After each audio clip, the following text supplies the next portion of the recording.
L-Istitut tal-Istudji Turistiċi u Divers Alert Network iffirmaw ftehim li permezz tiegħu se jitwaqqaf Istitut Internazzjonali għall-Mediċina u s-Sigurtà tal-Għadis.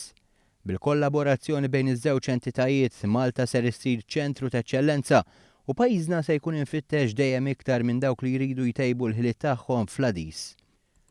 Alessandro Maroni, il-President tal-Fondazzjoni Ewropea Divers Alert Network, tkellem dwar ir-realtà Maltija u l-importanza li proġett bħal dan isir f'pajjiżna. Well, Malta as a nation, and Gozo in particular, is one of the prime destinations for recreational diving in the world. And Gozo has exceptional waters, exceptional diving sites. Above that, and even further, Malta is also known for a very diver-friendly and efficient organization of recreational diving. L-Istitut se joffri korsijiet f'kull livell edukattiv minn ħiliet bażiċi għal dawk avvanzati skont standards rikonoxxuti b'mod internazzjonali.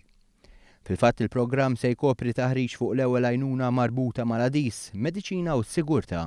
Se jingħata taħriġ lil għaddiesa fuq prevenzjoni u se jiġu identifikati perikli li għaddies jista' jiltaqa' magħhom taħt l-ilma.